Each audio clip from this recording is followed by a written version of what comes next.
Husbands, love your wives and be not bitter against them. There is a lot of wisdom to behold in that. Shalom, everyone. My name is Nakariah.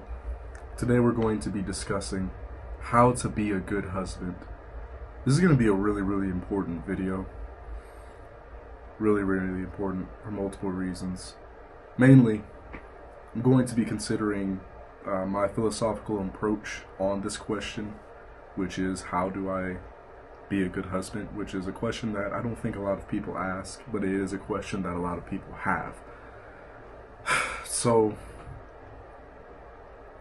firstly, you have to understand that sometimes in life, you have to take a step back to see the bigger picture of things, because you might have a whole bunch of things going on that are troublesome and problematic, right? But if you take a step back and you look back, you might see the bigger picture, and you might see that there's a bigger problem. And when you solve that bigger problem, everything else tends to solve itself. And with that frame of mind in question, I would say that in order for you to solve the problem or the question of how do I become a good husband, you have to become a good man first. And so, what do I mean by that? Well, on the hierarchical structure of manhood, I would say that being a husband is like the second to final stage, which would be fatherhood. So you need to be a good son first. You need to be a good brother, possibly a good friend. They can kind of be interchangeable. And then you'd be a good husband. And then you'd be a good father. And so you really have to go one step at a time, because if you don't really know how to be a good, and this applies more so to fatherhood, if you don't know how to be a good son, then you don't really know how to make a good son, do you? Because what does a good son look like? You don't know. And so now you're just raising bad children. And this is even more so for daughters, because you as a man, you're not really that privy to the feminine experience. So, examining that you have to be a better man first. You can't be a good husband if you're not a good man. And so everything starts in the beginning. So, how might you be a good son? Well, this may be too direct for some people, but ask. Ask your parents if you're a good son, and if you were a good son. They'll tell you. They'll be pretty bloody honest as well. And then take note on what you're going to work on. Work on that. And then work on being a better friend or brother or ally. Because what I've learned about being a husband is you truly have to be there's a word for it. You have to be starts with a C. Comprehensive man. And Mr. Jason talks about this quite a bit. Whereas you, as a man, you need to be everything that you are supposed to be at that specific time. And we actually really need a lot more masculine figures and role models to talk about this subject, because there are a lot of, debates and false role models out there that are like, oh yeah, just alpha male, the masculine man, all the time. And it's like, that's not necessarily realistic. Now, not to say that we don't need that as well, because especially in this generation, there is a lack of masculine energy. That's definitely the case. And so you need that bit of extreme narcissism to kind of push the edge, or push other young men to the edge of actually being like, hey, you know what? I need to be capable of awakening that dangerous beast that I have inside of me, because that's also very important. That's part of being a man that is reliable in every aspect of the word. But you also need to be smart, you need to be wise, You need to be funny. You need to be nurturing. You need to be compassionate, and so on and so forth. So, with that being said, you have to work on those things quite a bit, because now you're ahead over someone. Being a good husband is protecting your wife and eventually your family in pretty much every way possible, because now the Most High has given you the mantle, so to speak. He's taken the mantle from your wife's father and given it to you, and that is a very, very huge responsibility. It's very huge, and a lot of people don't understand that, and part of the reason why they don't understand that is because in this generation there is a massive depreciation of the value of sex. People just have sex without having any sort of, well, besides the biological consequence of judgment or superego, moral compass, etc. People don't tend to understand exactly what that means. Sex is a sacred commitment between man and wife. I will always believe that. It's biblical. And so, if you're a fornicator, you're likely not going to be a good husband, because you don't understand the commitment that's necessary to have to that woman.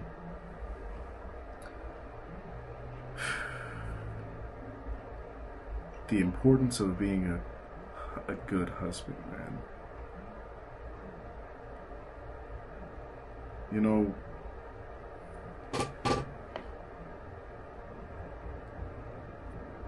if you are in the right state of mind, the moment that you marry your wife,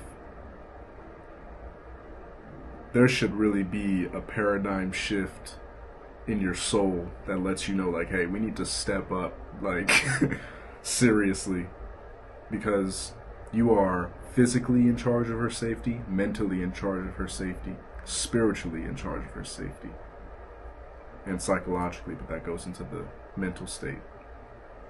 And so, my main advice for especially young marriages, but marriages in general, is understand the biological, so-called, gender roles, so to speak. But really what I mean by that is understand exactly how men and women work. You see, so the brain consists of two hemispheres.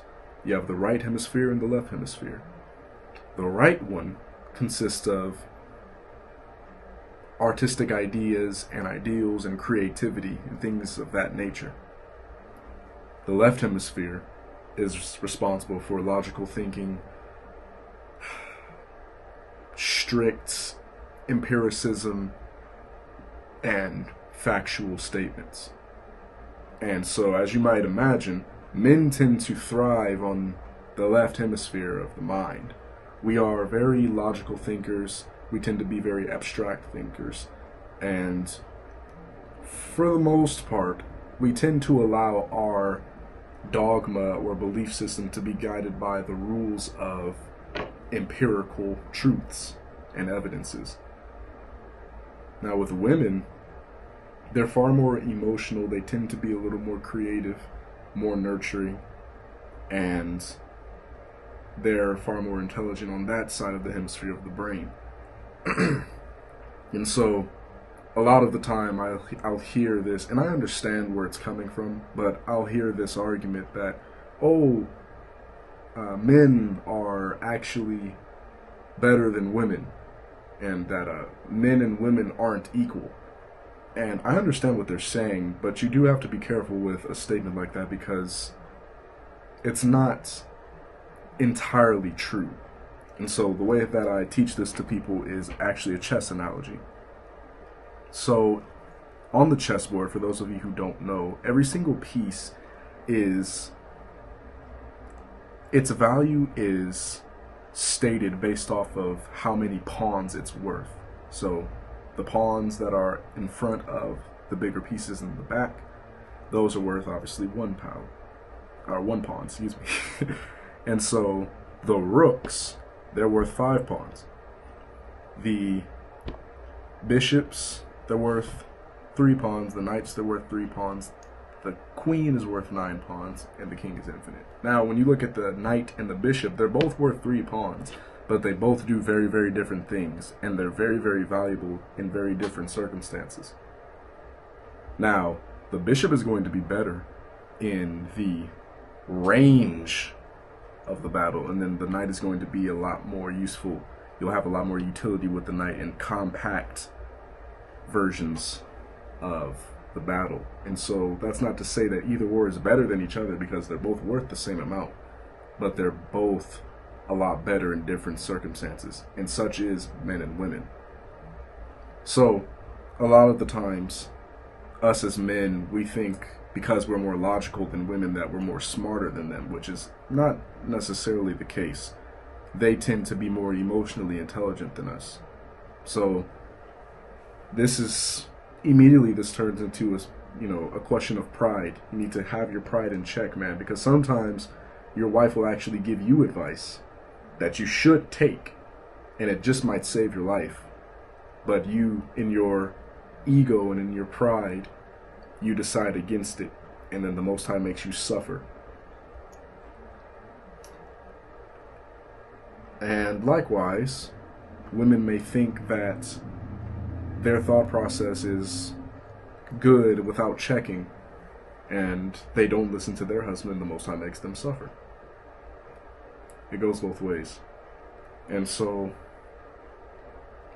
the sort of advice that I have for the masculine aspect of marriages is there's 3 steps whenever you guys have a conflict, whenever she has an internal conflict and she shares it with you,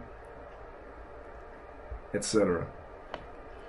You want to listen first, you want to understand second, and then you want to guide. Now, this is really, really important, and this is the case for most people in general, but especially your wife, because you have to understand that when your wife is bringing something to you, she's being very open and vulnerable. And what you don't want to do is give her the psychological feedback that she made the wrong decision in bringing that to you, because you either lashed out in your anger or in your pride, and you guided, but you didn't listen or understand first. So inherently you guide her in the wrong direction. So listen, truly listen to what she's saying. I find that a lot of the times women have more trouble articulating exactly why they feel the way that they feel. So really try to listen, and then help her articulate herself, and then understand, and then prove that you understand. Say that she says, I don't know, she's feeling bad because, I don't know, she doesn't like her hair, so to speak. So let her know that you understand. It's in psychology, it's called reflection of feeling. So you would say, so it seems like you're having trouble with your self-esteem because of your hair. Is that correct? And then she'll say yes. Now you've communicated to her on a subconscious level that my man understands me. And so I can always come to my man with that, because that's what you are, right? You are a leader, you are a protector, you're a provider in all the realms of the word, spiritually, mentally, physically, and providing even, or provision is also financially. But that's a little less important if you don't have all of these other boxes checked. So then you guide, and you guide with wisdom. And you see, you don't guide if you truly don't know what direction she or you are supposed to go in. So if you don't know, then you pray, because the Most High does know. Pray together. You know, you have to be really honest, wise, and committed. If you are, I think that's the word of the day for this video, if you are committed to your wife, your soul will kind of take care of the rest and how you're going to be there for her. You need to be the one that she's able to run to no matter what. So listen, understand, and guide. That is the 3-step rule, in my opinion. And you guys feel free to let me know if you have any questions about marriage and relationships in general. But that tends to be the sum up of my advice. If we think about, it's really the pride, man. Because, how do I want to word this?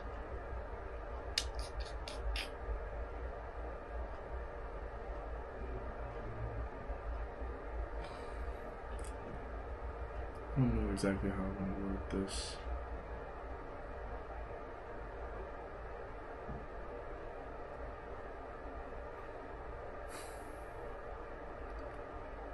You really want to be a good communicator, because I know that, you know, though all of what I said up to my understanding is pretty true, it can also be it makes you very susceptible to emotional exhaustion, which tends to run pretty quick for men. So you have to try to like put that in a box, or either like try to effectively communicate that to your wife. But that's kind of tricky because you have to do it in a way to where she doesn't feel like a burden, because if she feels like a burden, then she's not gonna go to you with anything. But you're a protector, you are a mentor, you are her counsel and her spiritual guidance. And at that point, you also have to understand that you guys are one. You're no longer really in the spiritual realm. You aren't really two separate individuals. So if one of you are lacking, both of you are going to suffer in the spiritual aspect. So that's pretty noteworthy as well.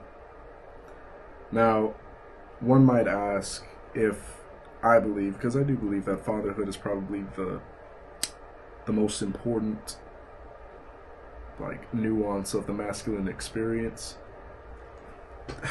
I wanted to do husband first, one because I'm not a father yet, so I don't think it would be that wise to give my counsel or advice on something that I'm unprivy to.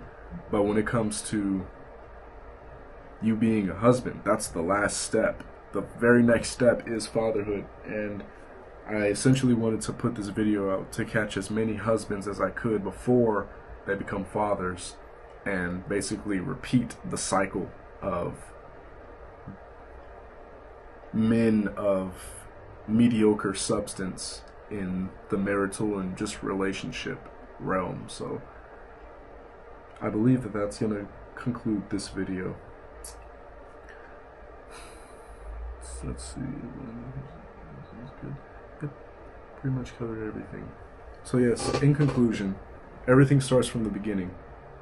Are you a good man? Are you a good son? Are you a good brother? Are you a good friend or ally? What does your wife need? Are you able to provide those needs?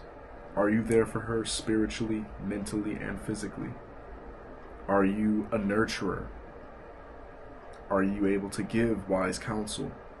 If you're not able to give wise counsel, become more wise, become more intelligent, read more, read the scriptures, pray more, pray for wisdom. The Most High is very abundant in his ability to just give for what seems to be no reason, because none of us deserve it, but that's just the beauty of his mercy and grace. So ask and be genuine. Put your pride and ego in check as best as you possibly can when it comes to giving her sound advice.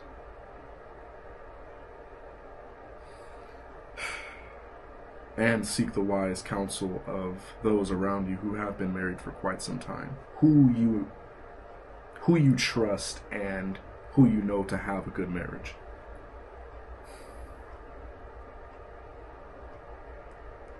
And I believe that will conclude. Yes, listen, understand, and guide.